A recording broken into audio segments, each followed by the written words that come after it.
We will discuss later. Now, Shriman Harbhajan Singh ji.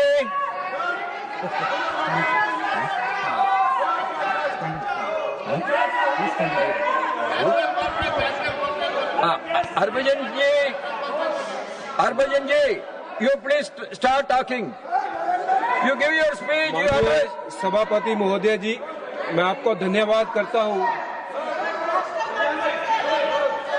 You please continue.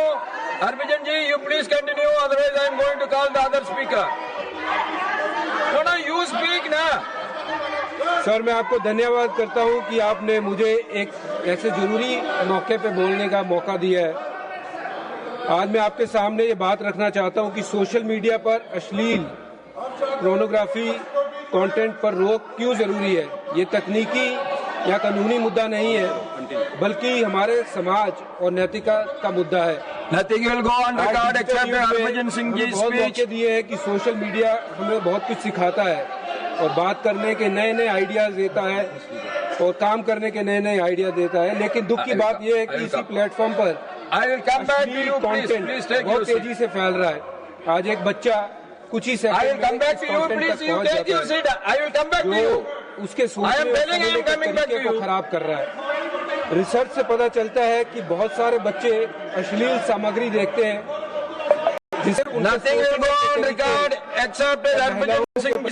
उनका गलत हो जाता है। यह सिर्फ व्यक्तिगत नैतिकता का मामला नहीं है, बल्कि सामाजिक सुरक्षा। Now matters raised with permission. Shriman Harbhajan Singh ji. We will discuss later. Now, Shriman Harbhajan Singh ji.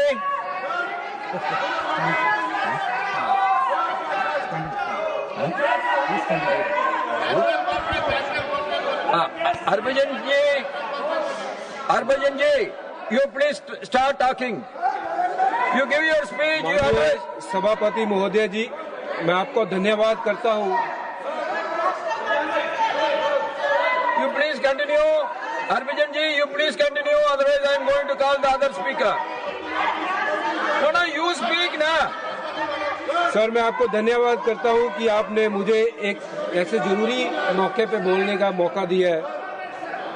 आज मैं आपके सामने ये बात रखना चाहता हूं कि सोशल मीडिया पर अश्लील पोर्नोग्राफी कंटेंट पर रोक क्यों जरूरी है। ये तकनीकी या कानूनी मुद्दा नहीं है, बल्कि हमारे समाज और नैतिकता का मुद्दा है। Nothing will go on record except Harbhajan Singh ji's बहुत speech. मौके दिए हैं कि सोशल मीडिया हमें बहुत कुछ सिखाता है और बात करने के नए नए आइडियाज देता है और काम करने के नए नए आइडिया देता है। लेकिन दुख की बात यह है कि इसी प्लेटफॉर्म पर कंटेंट बहुत तेजी से फैल रहा है। आज एक बच्चा कुछ ही सेकंड उसके सोचने को खराब कर रहा है। रिसर्च से पता चलता है कि बहुत सारे बच्चे अश्लील सामग्री देखते हैं जिससे उनका गलत हो जाता है।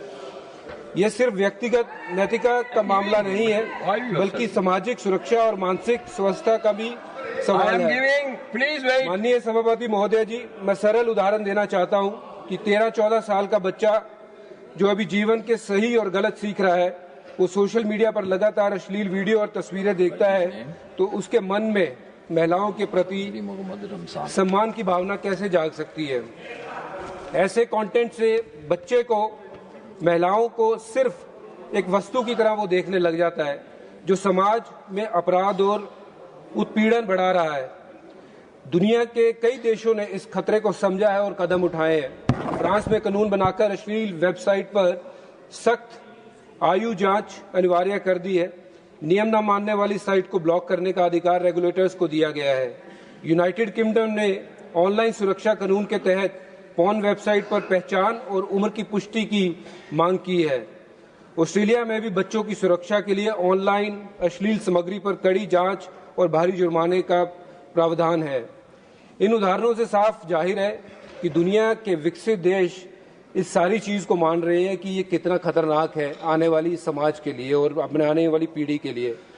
भारत जैसे देश में जिसकी सभ्यता नारी सम्मान, संस्कृति और पारिवारिक मूल्यों पर आधारित है, इस विषय पर गंभीर सोच और असरदार नीति की जरूरत है। हमें तकनीकी उपाय करने होंगे, जैसे आयु जांच, कंटेंट की निगरानी और सख्त सजा, ताकि सोशल मीडिया का उपयोग सीखने और रचनात्मक कामों के लिए हो, ना कि समाज को गंदा और नुकसान पहुंचाने के लिए। अंत में मैं यही कहना चाहूंगा कि अभिव्यक्ति की स्वतंत्रता जरूरी है, लेकिन वह समाज और बच्चों को नुकसान पहुंचाए चौधरी मोहम्मद रमजान जी जरूरी है। सर सारा हाउस जानता है